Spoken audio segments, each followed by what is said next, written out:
आइए, पूछा जाएगा कि रस के कितने अंग होते हैं। आप बताएंगे रस के 4 अंग होते हैं। कौन कौन होते हैं? तो आप उसको भी बताएंगे। पहले को अस्थाई भाव, दूसरे को विभाव, तीसरे को अनुभाव और चौथे को संचारी भाव। ये रस के अंग है। अब आजकल के प्रश्नों की थोड़ी सी श्रृंखला बदल गई है, पूछने का ढंग और तरीका भी बदल गया है। अगर कहीं कुछ उत्तर को ही प्रश्न बनाकर पूछ दिया जाता है, तो किसी भी कंपटीशन में अगर उत्तर को प्रश्न बनाकर पूछा जाता है तो वैसे ही है जैसे किसी बच्चे को 1 से लेकर 100 तक का गिनती बताइए, अब फिर उलट दीजिए 100 से लेकर 99, 98, 97 यानी 1 तक की गिनती बताइए। तो बदले हुए दौर में, कंपटीशन में चीज़ें बदल भी रही है। हमारा प्रयास होगा कि चाहे 1 से 100 तक की गिनती पूछे या 100 से लेकर हम 1 तक आ जाएं, तो भी आप उसका उत्तर दे सकें, सही सटीक आंसर दे सकें। आइए पहले को हम लोग देखते हैं अस्थाई भाव क्या है। जब अगर पूछता जाता है अस्थाई भाव क्या है,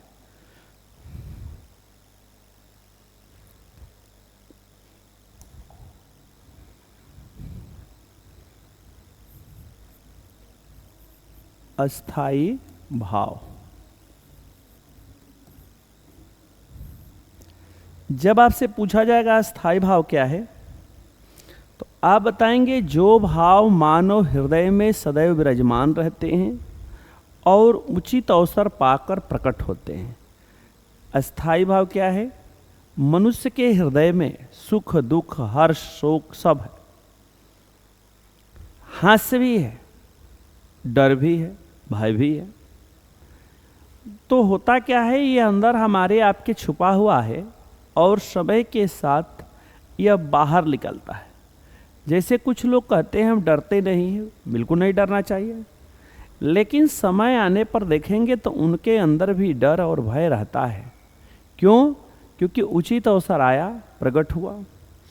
इसी तरह से किसी के हम विचित्र वेशभूषा को देखकर ये अनुभव करते हैं कि यह इस रूप में नहीं, इस रूप में होगा। यानी आपके अंदर से जो भाव हंसी की निकलती है वो कहाँ? छोटे बच्चों को अटपटी वाणी सुन लेते हैं, किसी के विचित्र वेशभूषा देख लेते हैं, और भी किसी के विचित्र शक्ल देख लेते हैं, तो उसमें आपके अंदर छुपा हुआ भाव अंदर से बाहर मुस्कुराहट के रूप में स्पष्ट रूप से देखे जा सकते हैं। इसीलिए जब पूछा जाता है अस्थाई भाव क्या है, किसे कहते हैं, तो आप एकदम आसान शब्दों में उसको व्यक्त कर सकते हैं। जो भाव मानव हृदय में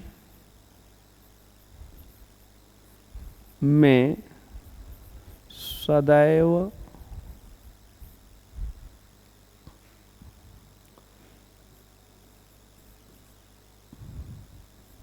विराजमान होते हैं तथा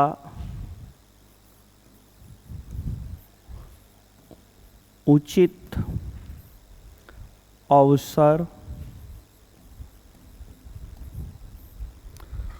पाकर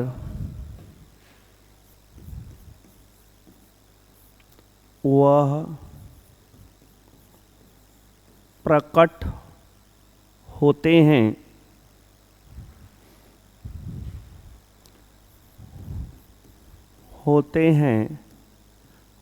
उसे अस्थाई भाव कहते हैं।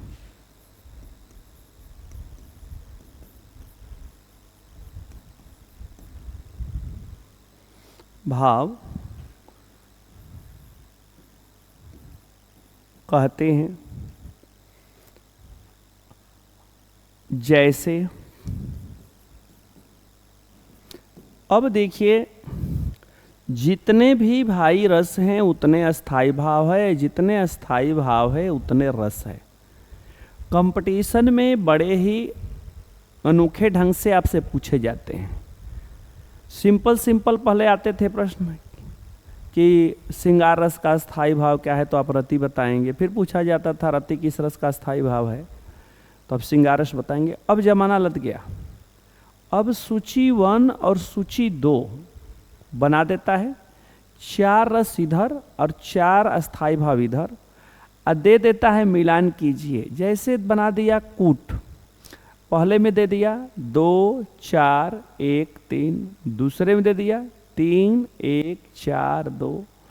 ऐसे जब कूट बना देता है तो जब तक हम लोगों के पास संपूर्ण रस और उसके अस्थाई भाव का ज्ञान नहीं होता, तब तक हम लोग गलत दिशा में, गलत डायरेक्शन में चलते रहते हैं।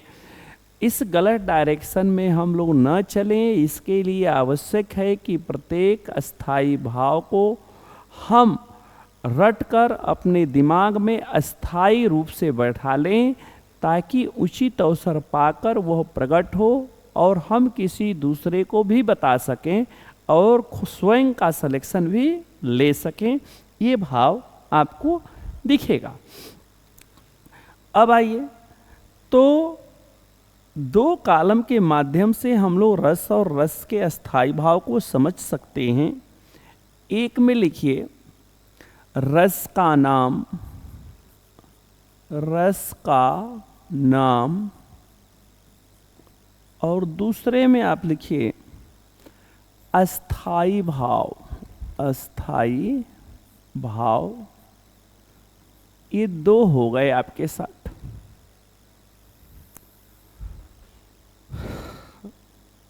अब यहां पर रस के नाम में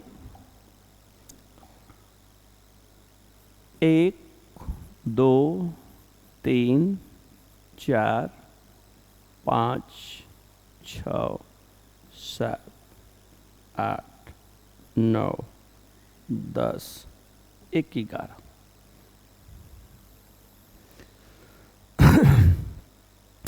जिस तरह से प्रश्न को पूछा जाएगा उस तरह से आप उत्तर देंगे तो बड़े आनंद आते हैं।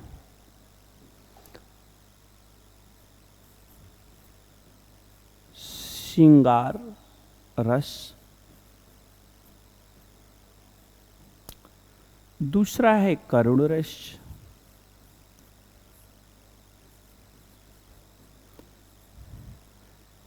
तीसरा है हास्य रस,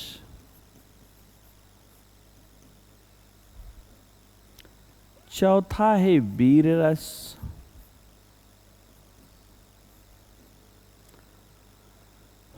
पांचवा है रौद्र रस,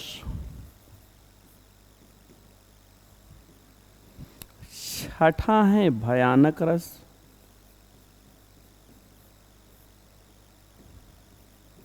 सातवां है विभत्स रस,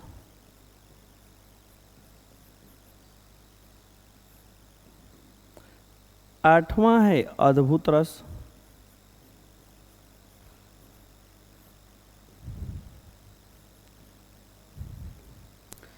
और नौवां है शांत रस।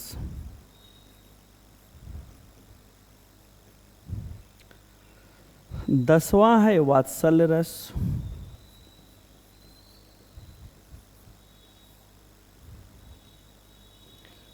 11वां है भक्ति रस,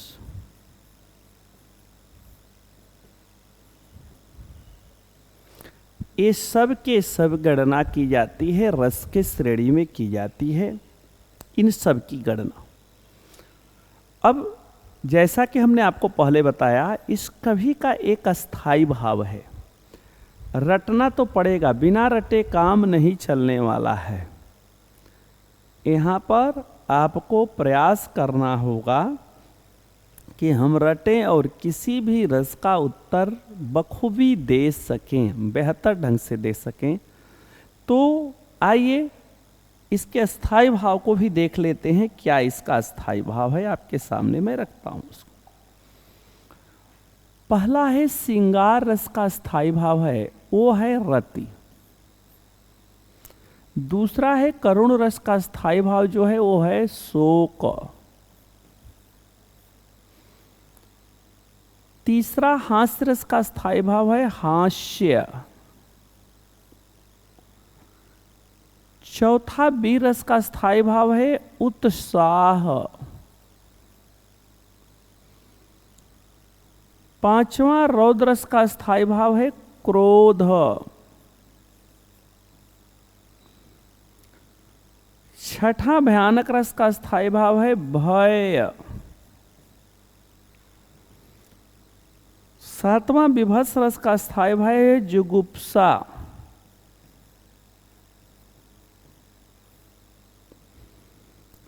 आठवां अद्भुत रस का स्थायी भाव है आश्चर्य।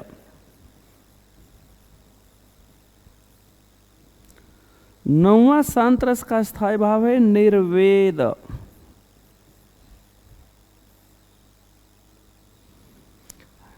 दसवां वत्सल रस का स्थायी भाव है वत्सलता। वत्सलता। 11वां भक्ति रस का स्थायी भाव है देव विषयक रति। इसका स्थायी भाव क्या है? देव विषयक रति। यह प्रायः कंपटीशन में आपके आते रहते हैं, पूछे भी जाते हैं, लेकिन कभी कभी टेक्निकल प्रश्न भी आपके सामने रखा जाता है। और टेक्निकल प्रश्न क्या है, ये आपके जानकारी के लिए हम बताते हैं एक एक कर कर किस रूप में कैसे कैसे प्रश्न को घुमा फिरा कर आपके सामने रखे जाते हैं या पूछे जाते हैं। तो अगर टेक्नोलॉजी की बात करेंगे तो हम लोग पहले में देखते हैं यानी कि कैसे कैसे प्रश्न आते हैं। पहले तो रस और रस का स्थायी भाव क्या है, या किस रस का कौन सा स्थायी भाव है, या वीर रस का स्थायी भाव क्या है, तो आप बताएंगे उत्साह है। ऐसे प्रश्न आते हैं। लेकिन इसके अलावा भी कुछ प्रश्न आते हैं, उसको भी हम लोग जरा देख लेते हैं क्या प्रश्न आते हैं। इसको हम लोग एक हेडिंग देकर नोट में हम लोग देखेंगे क्या आते हैं।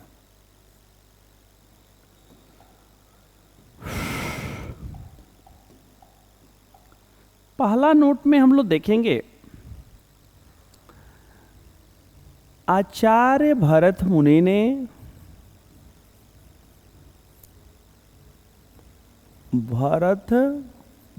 ने अपने ग्रंथ नाट्य शास्त्र में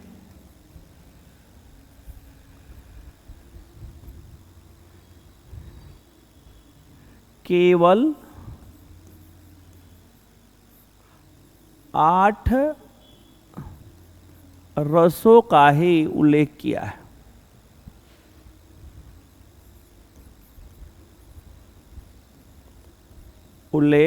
है।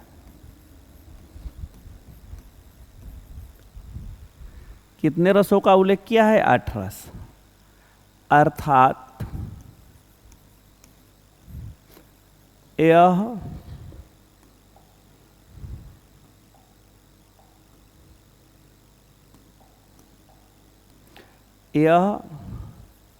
शांत रस को नहीं मानती।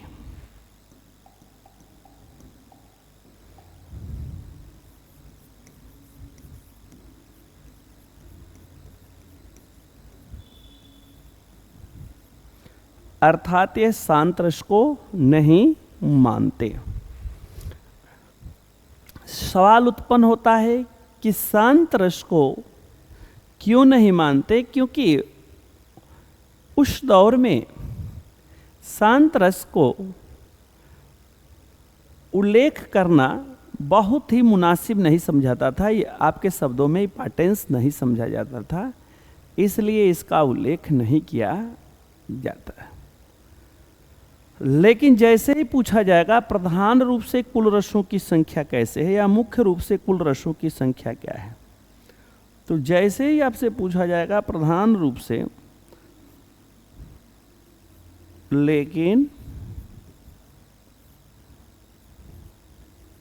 प्रधान रूप से कुल रसों की संख्या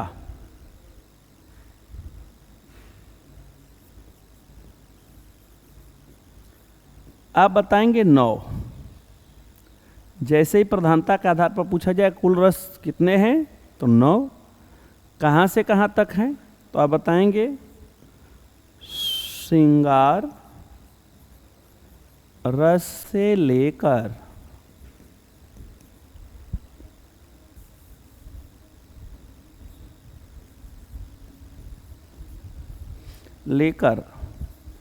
शांत रस तक।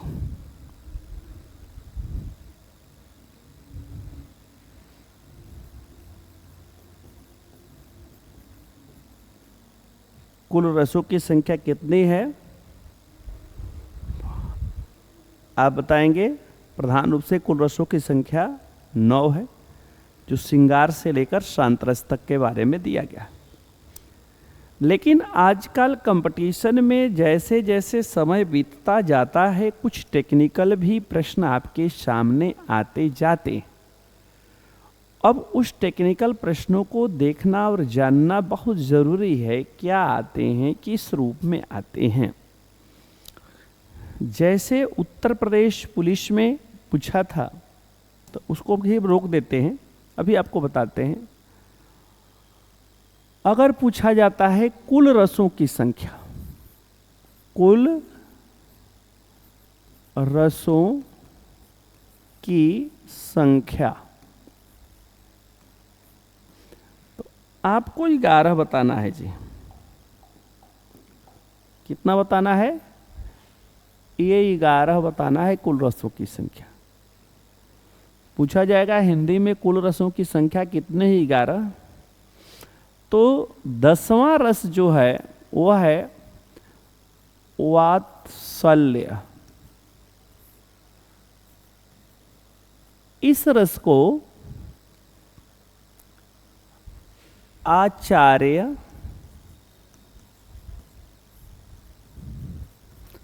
विश्वनाथ ने स्थापित किया।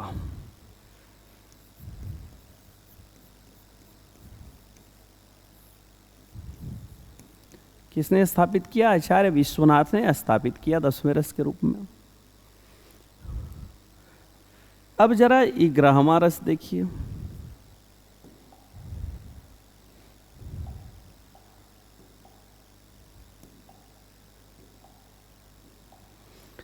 ग्यारहवां रस भक्ति रस है।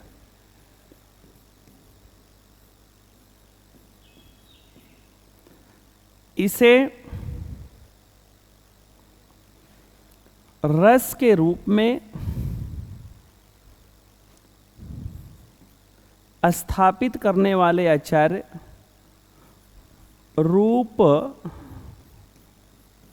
गोस्वामी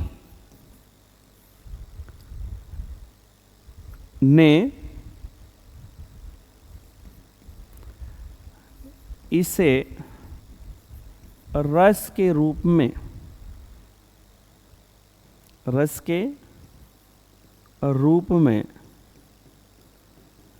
स्थापित किया।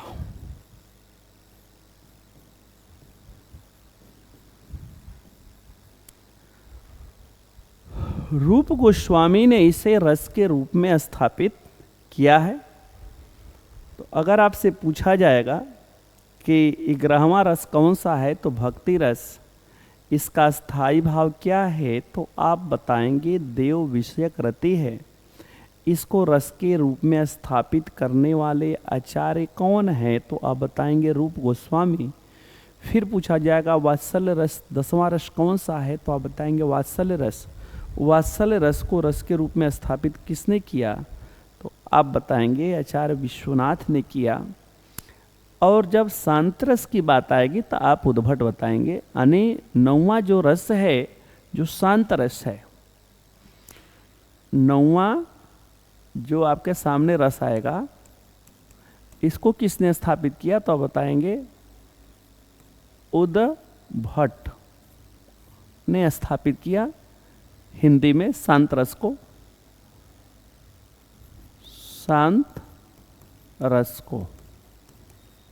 इस तरह से आप देखेंगे तो आचार्य भरत मुनि जो 8 ही रस मानते हैं और 8 रस में शांत रस और उसके अस्थायी भाव निर्वेद को नहीं मानते हैं, 9वें रस के रूप में इसे उद्भट ने स्थापित किया और शांत रस माने उद्भट ने स्थापित किया। 10वें वात्सल्य को आचार्य विश्वनाथ ने स्थापित किया और 11वें को जो है वह रूप गोस्वामी ने स्थापित किया है रस के रूप में। ये है इसकी पूरी श्रृंखला, इसका पूरा वातावरण। आइए आगे हम लोग चलते हैं, नेक्स्ट में क्या है, किस रूप में है। ये हो गया आपका रस और रस का स्थायी भाव, और विभिन्न प्रतियोगी परीक्षा में जो प्रश्न आए हैं उसके बारे में एक विस्तृत वर्णन। इससे बाहर से कोई प्रश्न आपके सामने नहीं आएंगे। अगला है विभाव।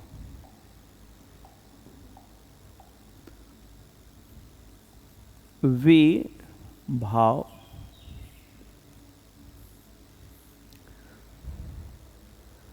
ये विभाव क्या है, किस रूप में है, इसकी चर्चा हम आपसे कर रहे हैं। किस रूप में विभाव है, क्या है, इसकी चर्चा करना बहुत जरूरी है। इसी से प्रश्न पूछा था, जो भाव विशेष होता है उसे क्या कहते हैं।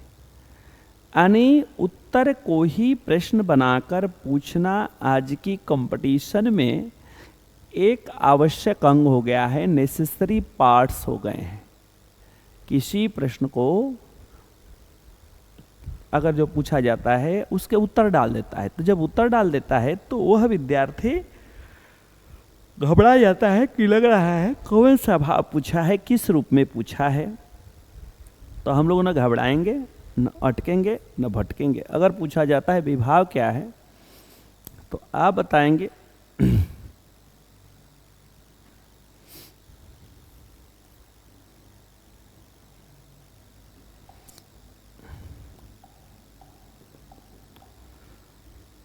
जो भाव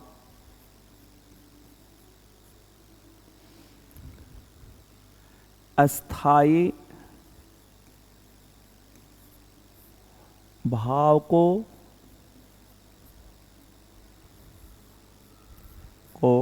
जागृत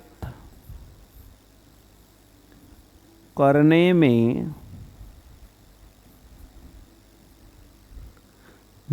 सहायक होता है,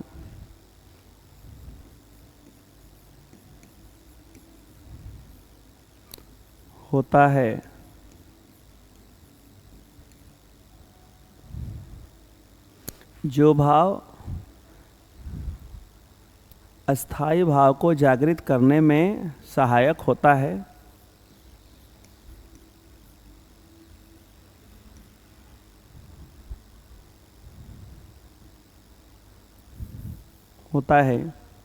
उसे विभाव कहते हैं।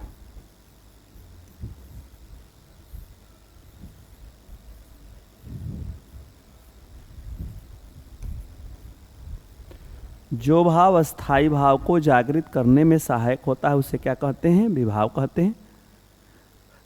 अब यह विभाव 2 प्रकार के होते हैं जी। विभाव 2 प्रकार के होते हैं।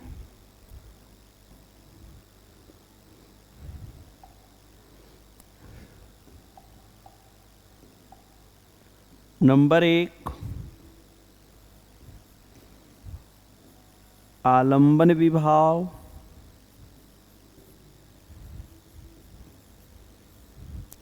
नंबर 2 उद्दीपन विभाव,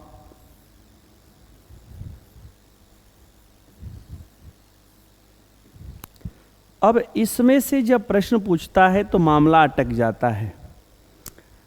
आलंबन क्या है, उद्दीपन क्या है, ऐसे जो प्रश्न आते हैं तो बच्चे घबरा जाते हैं। वो सोचते हैं कैसे उत्तर दें, क्या दें, किस रूप में दें। ध्यान दीजिएगा, जब ऐसे प्रश्न आपसे पूछे जाएं तो बड़ी ही समझ बूझ के साथ आपको उत्तर देने पड़ते हैं। अब कह रहा है जो अस्थाई भाव को जागृत करेगा, यानी कि अस्थाई क्या, जो हमारे आपके मन में है, इसको जो उत्पन्न करेगा वही क्या है, विभाव है। तो विशेष हो गया विभाव। अगर पूछ दिया कि यह विभाव कितने टाइप के होते हैं, कितने प्रकार के होते हैं, तो आप बताएंगे कि यह विभाव 2 प्रकार के होते हैं, आलंबन विभाव और उद्दीपन विभाव। यह 2 टाइप के हो जाते हैं, आलंबन और उद्दीपन। अब इसके प्रश्न आ जाएं अगर अंदर से एसआई की परीक्षा में कि आलंबन विभाव क्या है या उद्दीपन विभाव क्या है, मामला यहीं पर अटकता है। तो थोड़ा हम लोग उसको भी देखने का प्रयास करेंगे, आलंबन विभाव को और उद्दीपन विभाव को।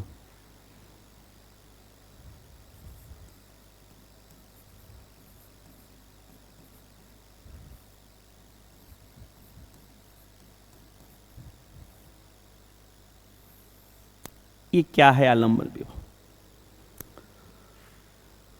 ध्यान रखिएगा, आलंबन का मतलब ही होता है जिसके सहारे लेकर कोई बात कही जाए, कोई बात का गठन किया जाए, कोई बात गढ़ा जाए। इसको समझना है तो आप किताब से बाहर हटकर समझ सकते हैं, बड़े ही आसान शब्दों में। क्या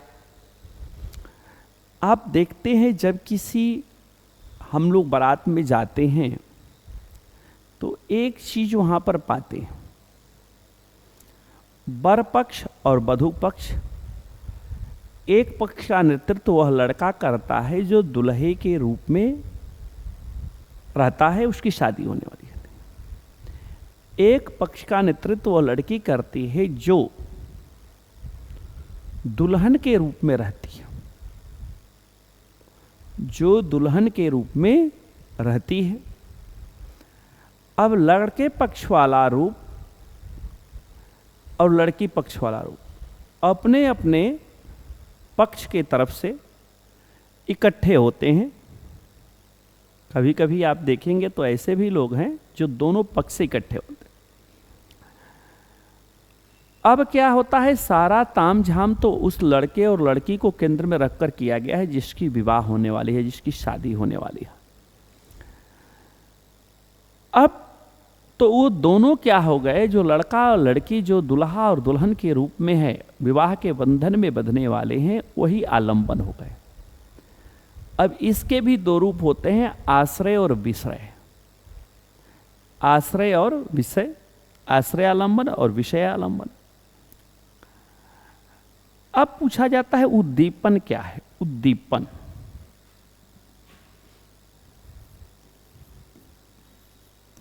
उद्दीपन तो जब आपसे पूछा जाएगा उद्दीपन विभाव क्या है,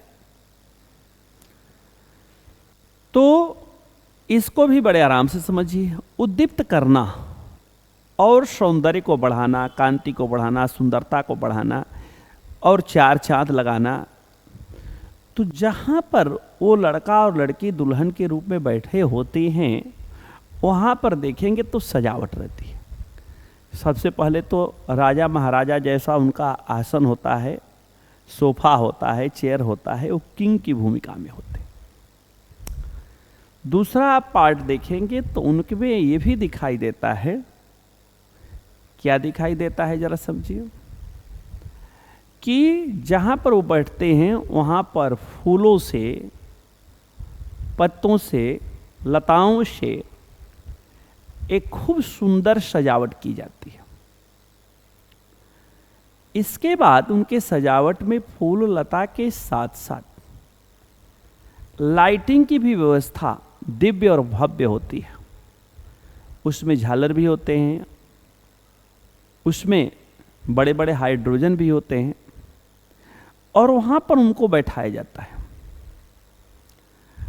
और ठीक ठाक से सज संवर कर वस्त्र भी पहने रहते हैं, यानी आपकी भाषा में वह मेकअप में भी रहते हैं। ऐसे ऐसे कॉस्मेटिक्स का सौंदर्य प्रसाधन आया है जिसके कारण कोई लड़का या लड़की किस शक्ल का है 2-4 घंटे तो नहीं ये समझ में आएगा। इस तरह से उनको डेकोरेट कर दिया जाता है, उनको मेंटेन कर दिया जाता है। ऐसी स्थिति जब आती है तो जो सजावट होती है, जो सौंदर्य जिससे बढ़ता है, जैसे नहर, झरना, लता, वृतांत, पशु, ये सब चीज़ें पहले के नायिकाओं में था। अब परिवर्तन हो गया। अब लाइट से लेकर झालर तक, माला से लेकर सिंहासन तक, हाइड्रोजन तक, ये सब के सब, वो भी रंग बिरंगा आजकल घूमने वाला आता है, इसे फोकस मारता है, तो उसमें और भी उद्दीप्त होते हैं और भी उनकी कांति बढ़ती है, सुंदरता बढ़ती है, उसको उद्दीपन के श्रेणी में रखा जाता है। आइए तीसरे पक्ष में चलते हैं। इसमें तीसरा क्या है? अनुभाव।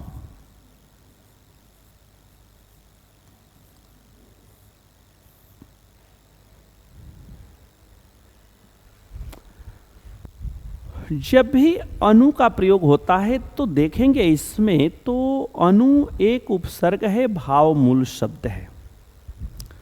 अनु एक उपसर्ग है, भाव मूल शब्द है, तो उसकी गणना किसमें की जाती है? अनुभाव के श्रेणी में।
आइए अगला थर्ड है अनुभाव।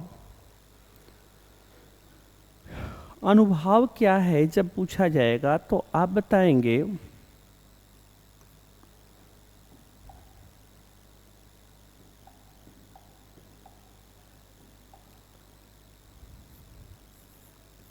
जो भाव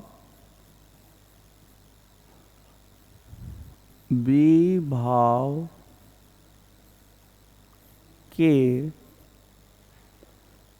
पीछे पीछे चलता है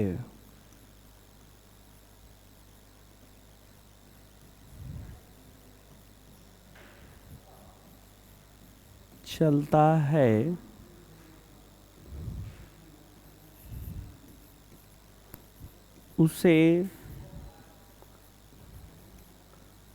अनुभाव कहते हैं।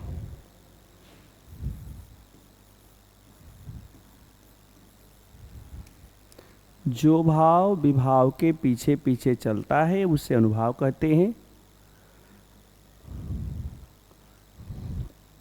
अनुभाव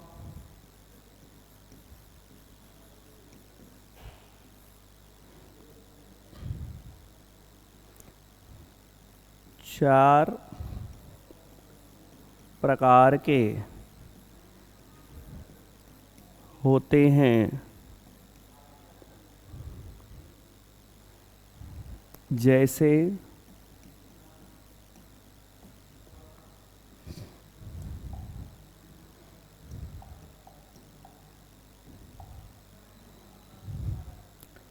नंबर 1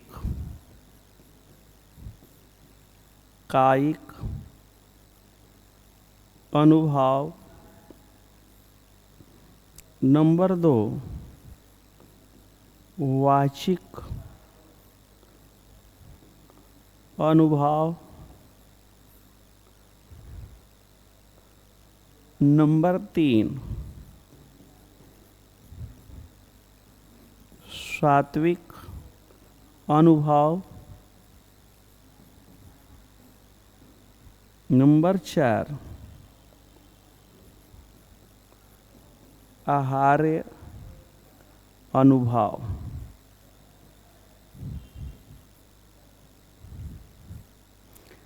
यह 4 प्रकार के हमारा अनुभाव है जो है। अब इसमें प्रायः जब कंपटीशन में पूछा जाता है वो अलग अलग तरह से अलग अलग रूप में आपके लिए पूछा जाएगा, आपसे दर्शाया जाएगा अलग रूप में, अलग अलग टाइप से, कैसे कैसे किस किस रूप में, ये भी हम लोग जानेंगे किस रूप में जाना जाएगा, कैसे जाना जाता है। इस अनुभाव को भी हम लोग देख सकते हैं, समझ सकते हैं, जान सकते हैं। तो सबसे पहले हम लोग कायिक अनुभाव को देखते हैं। कायिक अनुभाव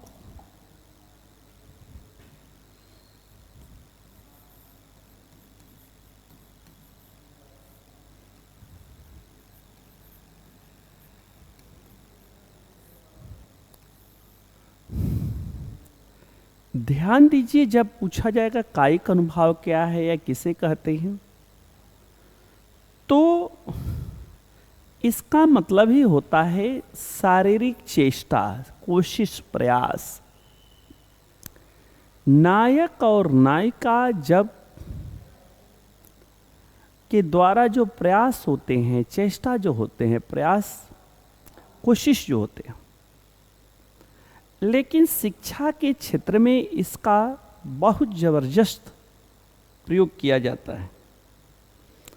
ध्यान दीजिए, कोई शिक्षक बड़ा ही काबिल है, अनुभवी है, और वह एक जगह खड़े होकर स्टैचू टाइप के वो शिक्षा दे,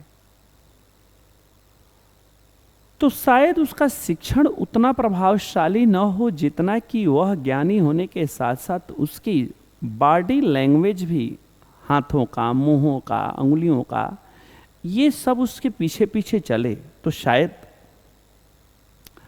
उसका शिक्षण अति प्रभावशाली होगा। तो पहला कायक माने शारीरिक चेष्टा या प्रयास। दूसरा है वाचिक।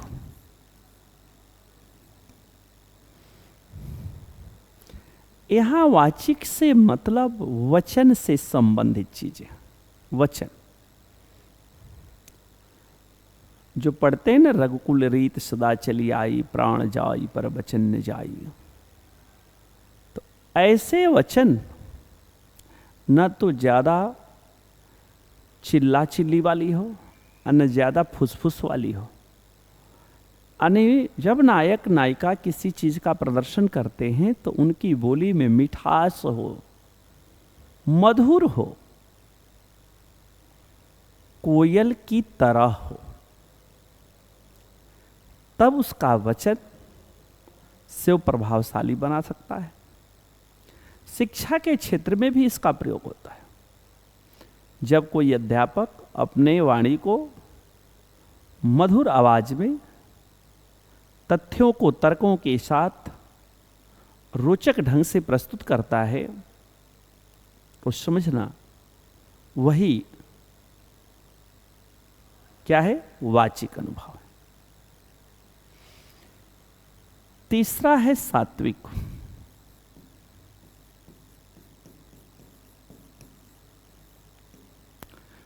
सात्विक अनुभव पूछा जाता है टाइप, तो आप बताएंगे 8 प्रकार के। ये 8 प्रकार का होता है जी सात्विक अनुभव। अलग अलग कंपटीशन में इससे आए भी हैं। हम लोग बस जानेंगे कि सात्विक अनुभव का जो प्रकार है वह 8 प्रकार के होते हैं। यहाँ सात्विक आध्यात्मिकता से मतलब कम, सत्व से ज़्यादा, तथ्य से ज़्यादा है। कोई ऐसा तथ्य जो सही रूप में प्रस्तुत किया जाए उसको सात्विक के रूप में देखा जाता है। अलग अलग विद्वानों ने इसमें अलग अलग रूप में इसको परिभाषित करने का प्रयास किया है। चौथा देखिए, आहार्य। यहां पर ध्यान दीजिएगा, आहार्य का मतलब ये नहीं है कि भोजन। यहां आहार्य का मतलब है वेशभूषा से। वेशभूषा नायक और नायिका का सौंदर्य बढ़ाने में बड़ा योगदान देते हैं, जिसको आज लोग कहते हैं मैचिंग। मैचिंग के हिसाब से किसी चीज़ को जब धारण करते हैं तो उनकी सुंदरता क्या होती है, बढ़ती है, और भी वह अच्छे लगने लगते हैं, सौंदर्य से युक्त हो जाते हैं। उसको वेशभूषा के श्रेणी में रखा जाता है। शिक्षा के क्षेत्र में शिक्षक की वेशभूषा भी प्रभावशाली का बनाती है, क्योंकि जाहिर सी बात है बच्चे उस शिक्षक का अनुकरण करते हैं, बड़े ही मनोरम ढंग से, रोचक ढंग से उसका अनुकरण करते, फॉलो करते, उसको फॉलो करते हैं। तो इसलिए किसी नायक और नायिका के परिधान भी, वस्त्र भी उसके हिसाब से मैचिंग की जो प्रक्रिया है आज से नहीं है, बहुत पहले से। अब रामलीला में पता चला राम रावण के बीच युद्ध हो रहा है और राम के पास धनुष ही नहीं है। कंधे पर धनुष क्षत्रिय वंशियों की शोभा को बढ़ाता है, राम की शोभा को बढ़ाया। उसे क्या कहते हैं, आहार्य कहते हैं, वेशभूषा के श्रेणी में रखा जाता है। अंतिम और लास्ट चौथा है संचारी भाव।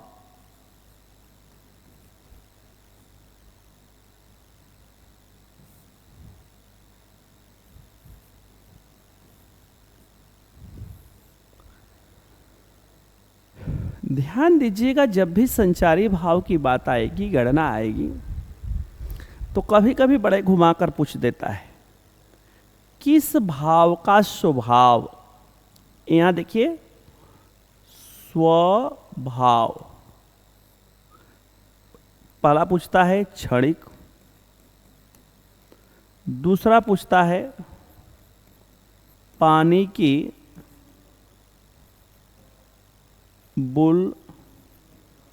बुला की तरह होता है। ये दोनों प्रश्न आते हैं। किस भाव का स्वभाव क्षणिक होता है, अर्थात पानी के बुलबुले की तरह होता है। ये लगातार प्रश्न पूछे जाते हैं और अलग अलग कंपटीशन में पूछे गए। तो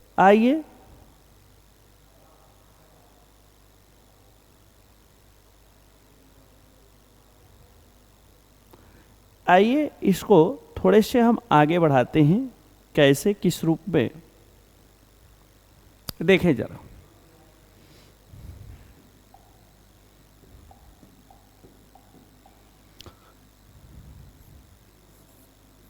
जो भाव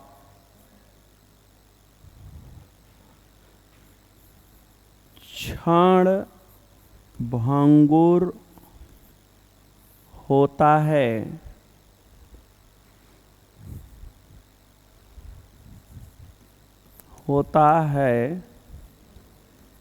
अर्थात जिसका स्वभाव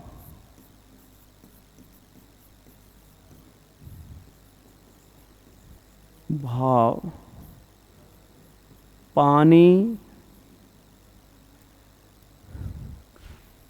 के बुलबुले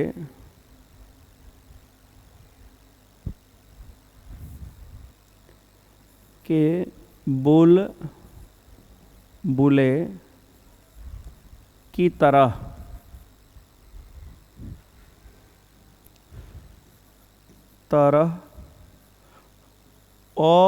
अस्थाई होता है, उसे संचारी भाव कहते हैं।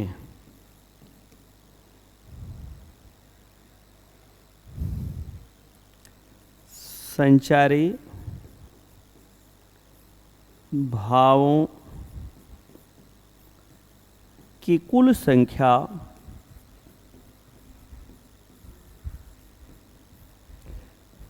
33 है। 33 है। ध्यान देना, एक विद्वान थे जिसका नाम था भानुदत्त। इन्होंने एक 34वां भी माना है।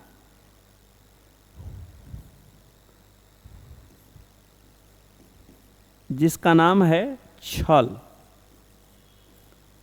ये छल 34वां है। हिंदी के कवि देव भी इसको मान लेते हैं। कौन से कवि थे? देव। छल नामक संचारी भाव को भी माने हैं देव ने। तो आपसे अलग अलग टाइप से अलग अलग रूप में प्रश्नों को पूछा जाता है, जाना जाता है, समझा जाता है। अगर आपसे पूछ दिया कि आपसे प्रश्न आते हैं संचारी भाव किसे कहते हैं या संचारी भावों की कुल संख्या कितनी है, तो ध्यान रखिएगा, ये थोड़ा सा आपके लिए जरूरी है कि आप जानें। तो आप बताएंगे संचारी भावों की कुल संख्या कितनी है, तो 33। किसने छल को एक और प्लस कर दिया, यानी 34वां छल किसने माना है, तो बताओगे भानुदत्त ने। हिंदी में देव कवि ने माना है। तो हम लोग की फोकस यहाँ पर होगी। पूछा जाएगा क्षणभंगुर है तो यहाँ पर होगी। किसका स्वभाव पानी के बुलबुले की तरह अस्थायी होता है, तो यहाँ पर होगी। इस तरह से एक श्रृंखला सी बन जाती है। जब संचारी भावों को पूछा जाता है तो